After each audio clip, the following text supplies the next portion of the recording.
ಹೇಳಿದ್ರು ಇಡೀ ಬಳ್ಳಾರಿಯ ಜನರಿಗೆ ಆಗಿರುವಂತಹ ಅನ್ಯಾಯ ಇದು ಅಂತ ಹೇಳಿ. ಬಟ್ ಬೇಸಿಕ್ ಪ್ರಶ್ನೆ ಇರೋದು, ಆಯ್ತು ನೀವು ಅಷ್ಟು ಕಾನ್ಫಿಡೆಂಟ್ ಇದ್ದಿದ್ರೆ ಕಾಂಗ್ರೆಸ್ ಪಕ್ಷದ ಹೈಕಮಾಂಡ್ ನಾಯಕರು ನಾಗೇಂದ್ರ ಅವರ ಇನ್ವಾಲ್ವ್ಮೆಂಟೇ ಇಲ್ಲ, ಬಿಜೆಪಿಗರು ಒಂದು ಫಾಲ್ಸ್ ನರೇಟಿವ್ ಅನ್ನ ಸೆಟ್ ಮಾಡಿ ರಾಜ್ಯದ ಜನರ ದಿಕ್ಕು ತಪ್ಪಿಸೋ ಪ್ರಯತ್ನ ಮಾಡ್ತಿದ್ದಾರೆ ಅನ್ನೋದೇ ನಿಜವಾಗಿದ್ದಿದ್ರೆ ಯಾಕೆ ರಾಜೀನಾಮೆ ಪಡ್ಕೊಳ್ಬೇಕಾಗಿತ್ತು? ಕಣ್ಣೀರ್ ಯಾಕೆ ಹಾಕ್ಸ್ಬೇಕಾಗಿತ್ತು? ಪಾಪ ದಲಿತ ಸಮುದಾಯದ, ಹಿಂದುಳಿದ ಸಮುದಾಯದ ಒಬ್ಬ ನಾಗೇಂದ್ರ ಅಂತ ನಾಯಕರ ಕಣ್ಣಿಂದ ನೀರು ಬರೋ ಹಾಗೆ ಯಾಕೆ ಮಾಡಬೇಕಾಗಿತ್ತು? ನೀನ್ ಇರಪ್ಪ, ನಿನ್ ಬೆನ್ನಿಂದ ಇಡೀ ಕಾಂಗ್ರೆಸ್ ಪಕ್ಷ ಇದೆ, we will fight the opposition and prove them wrong ಹೇಳ್ಬೋದಾಗಿತ್ತು. ಈಗ ಒಂದೇ ಪ್ರಕರಣದಲ್ಲಿ ಒಬ್ಬರೇ ಮಂತ್ರಿ ಒಂದೇ ಸರ್ಕಾರದಲ್ಲಿ ಎರಡು ಬಾರಿ ರಾಜೀನಾಮೆ ಕೊಟ್ಟದ್ದು ಇದು ಮೊದಲೇ ಸರ್ತಿ ಬಹುಶಃ ಕರ್ನಾಟಕ ಇತಿಹಾಸದಲ್ಲಿ. ಒಂದೇ ಪ್ರಕರಣ, ಅದೇ ಸರ್ಕಾರ, ಅದೇ ಮಂತ್ರಿ ಎರಡು ಬಾರಿ ರಾಜೀನಾಮೆ ಕೊಡೋದು ಅಂದ್ರೆ, ಈಗ ಏನು ನಾಗೇಂದ್ರ ಮಾತಾಡಿದ್ರಲ್ಲ, ಮೊದಲು ಹೇಳಿದ್ರು ಸ್ವ ಇಚ್ಛೆಯಿಂದ ಕೊಡ್ತಾ ಇದ್ದೇನೆ. ಸ್ವ ಇಚ್ಛೆಯಿಂದ ಕೊಡೋ ಮನುಷ್ಯ ಎಂದೋ ಕೊಡಬಹುದಾಗಿತ್ತು, ಅಥವಾ ನಾನು ಬರೋದು ಬೇಡ ಅಂತ ಹೇಳ್ಬೋದಾಗಿತ್ತು. ನನ್ನನ್ನು ಸಂಪುಟ ಸೇರಿಸ್ಕೋಬೇಡಿ, ನನ್ನ ಮೇಲೆ ಆರೋಪ ಇದೆ ಅಂತ ಹೇಳ್ಬೇಕಾಗಿತ್ತು. ಅವಾಗ ಹಿಂದುಳಿದ ವರ್ಗಗಳ ನಾಯಕರ ಅನ್ಸ್ಕೊಂಡಂತ ಮನುಷ್ಯನಿಗೆ ಒಂದು ನೈತಿಕ ನೆಲೆಗಟ್ಟು ಸಿಗೋದು, ನೈತಿಕ ಒಂದು ಮುಖ ಇರೋದು.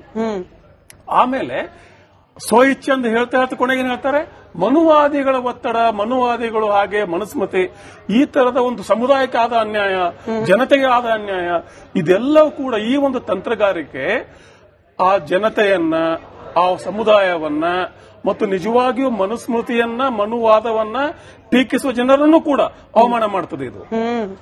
ಯಾಕಂದ್ರೆ ಈ ಮನುಸ್ಮೃತಿ, ಮನುವಾದ, ದಲಿತ, ಪರಿಶಿಷ್ಟ ಜಾತಿ ಸಂಬಂಧನೇ ಇಲ್ಲದ ನ್ಯಾರೇಟಿವ್ ಇದು. There is a crime, a criminality has been admitted on the floor of the house. None other than by the chief minister. Criminality has been admitted. Who is the criminal? ಕಳ್ಳತನ ಆಗಿದೆ ಅಂತ ಒಪ್ಕೊಂಡಿದ್ದೀರಿ, ನಾನು ಕಳ್ಳ ಅಲ್ಲ ಅಂದ್ರೆ ಹೆಂಗೆ? ನೀವು ಅದರ ಮುಖ್ಯಸ್ಥರು, ನೀವು ನೈತಿಕ ಹೊಣೆಗಾರಿಕೆ ಹೊತ್ತೇನೆ ಅವತ್ತು ರಾಜೀನಾಮೆ ಕೊಟ್ಟಿರೋದು. ಈಗ ಈ ನರೇಟಿವ್ ಇದೆಯಲ್ಲ, ಮತ್ತೆ ಒಂದು ಸವಾಲು ಎಸೆತಾರೆ, ಶಾಸಕ ಹುದ್ದೆಗೂ ರಾಜೀನಾಮೆ ಕೊಡ್ತೇನೆ, ನೋಡ್ಕೊಳ್ಳೋಣ ನಿಮ್ಮನ್ನ. ಅದು ಬೇರೆನೇ ವಿಚಾರ. ಈ ದೇಶದಲ್ಲಿ ಚುನಾವಣೆ ಒಬ್ಬ ಮನುಷ್ಯನ ಪ್ರಾಮಾಣಿಕತೆ ಟೆಸ್ಟ್ ಅಲ್ವೇ ಅಲ್ಲ. ಈ ದೇಶದಲ್ಲಿ ಚುನಾವಣೆ ಒಬ್ಬ ಮನುಷ್ಯನ ಜನಪ್ರಿಯತೆ ಟೆಸ್ಟ್ ಅದು. ಈ ದೇಶದಲ್ಲಿ ಡಕಾಯತರು ಸಂಸತ್ಗೆ ಹೋಗಿದ್ದಾರೆ, ನಿಜ ಸಂತರು ಹೋಗಿದ್ದಾರೆ, ಕ್ರಿಮಿನಲ್ಸ್ ಹೋಗಿದ್ದಾರೆ. ಹೀಗೆಲ್ಲ ಇರುವಾಗ ಅದು ನೋಡ್ಕೊಂಡ್ಬಿಡ್ತೇನೆ. ಜನರ ನ್ಯಾಯಾಲಯ ಅಲ್ಲ ಚುನಾವಣೆ ಅಂದ್ರೆ, ಜನರ ನ್ಯಾಯಾಲಯ ಅಲ್ಲ. ಆಮೇಲೆ ಸ್ವಾತಿ ಅವರು ಒಂದೆರಡು ಉದಾಹರಣೆ it is a test of popularity, not test of your integrity. Anyways Swathi, let me complete. ಒಂದೆರಡು ಉದಾಹರಣೆ ಹೇಳಿದ್ರು ಸ್ವಾತಿ ಅವರು ರಾಮಕೃಷ್ಣ ಹೆಗಡೆ ಅವರ ಬಗ್ಗೆ. ರಾಮಕೃಷ್ಣ ಹೆಗಡೆ ಮೊಟ್ಟ ಮೊದಲು ರಾಜೀನಾಮೆ ಕೊಟ್ಟಿದ್ದು 1984ರ ಚುನಾವಣೆಯಲ್ಲಿ.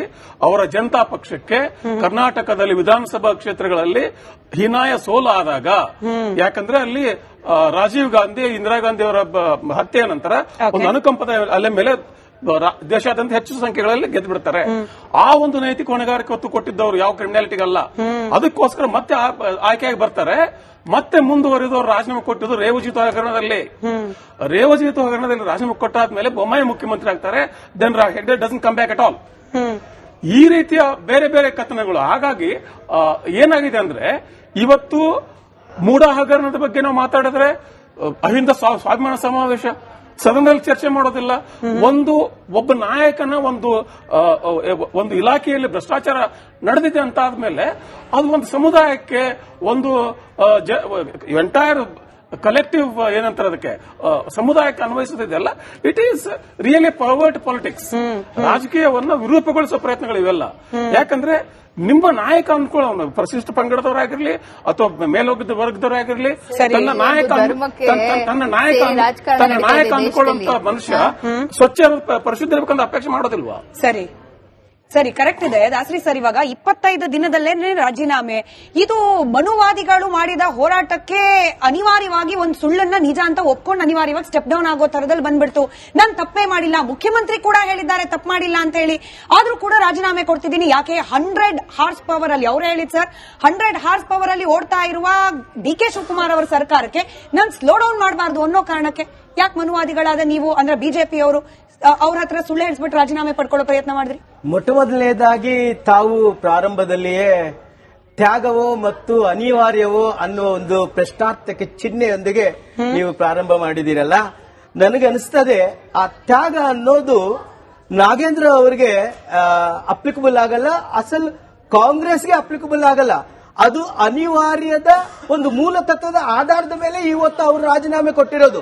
ಓಕೆ, ಮುಖ್ಯವಾಗಿ ಇವತ್ತಿನ ದಿನ ನೀವೇ ಎಲ್ಲ ಪ್ರಚಾರವನ್ನು ಮಾಡಿದ್ದೀರಿ. 187 ಕೋಟಿ ರೂಪಾಯಿ ದಲಿತರದು ಅಂತ ಏನ್ ಹೇಳ್ತಾ ಇದ್ದಾರಲ್ಲ, ST ವಾಲ್ಮೀಕಿ ಸಮಾಜದ ಅಭಿವೃದ್ಧಿ ನಿಗಮದ 187 ಕೋಟಿ ರೂಪಾಯಿ ಅಲ್ಲ 90 ಕೋಟಿ ರೂಪಾಯಿ ಅಂತ ಹೇಳಿ ಸಾಕ್ಷಾತ್ ಅಸೆಂಬ್ಲಿಯ ಸಾಕ್ಷಿಯಾಗಿ ಅಂದಿನ ಮುಖ್ಯಮಂತ್ರಿಗಳು ಹೇಳಿದ್ರು. ಸರಿ, ಹೇಳಿದ್ರು ಮತ್ತೆ ರಾಜೀನಾಮೆ ಕೊಟ್ಟಿದ್ರು. SIT ಕ್ಲೀನ್ ಚಿಟ್ ಕೊಟ್ಟಿದೆ ಅವ್ರಿಗೆ. ಸ್ವಾತಿ ಅವರು ಹೇಳ್ತಿದ್ದಾರೆ. ತಾವು SIT ಬಗ್ಗೆ ನಾವು ಮಾತಾಡ್ತಾ ಇದ್ದೀರಲ್ಲ, ತಾವು SIT ಅಂತ ಹೇಳಿದ್ರೆ ಸಿದ್ದರಾಮಯ್ಯ ಇನ್ವೆಸ್ಟಿಗೇಷನ್ ಏಜೆನ್ಸಿ ಅಂದ್ರೆ ಬಿಜೆಪಿ ಶಿವಕುಮಾರ್ ಇನ್ವೆಸ್ಟಿಗೇಷನ್ ಏಜೆನ್ಸಿ. ನೀವು 187 ಕೋಟಿ ಅಲ್ಲ 90 ಕೋಟಿ ಅಂತ ಹೇಳಿದ್ದು ಸಾಕ್ಷಾತ್ ಈ ರಾಜ್ಯದ ಅಂದಿನ ಮುಖ್ಯಮಂತ್ರಿ ಇಂದಿನ ಮಾಜಿ ಮುಖ್ಯಮಂತ್ರಿ ಸಿದ್ದರಾಮಯ್ಯನವರು. ಹಾಗಾದರೆ ನೀವು ಮನುವಾದಿನ ಅಡ್ಡ ತಗೊಂಡು ಬರ್ತಾ ಇದ್ದೀರಲ್ಲ, ನೀವು ಒಬ್ಬ ಕ್ರಿಮಿನಲ್ ಆಗಿ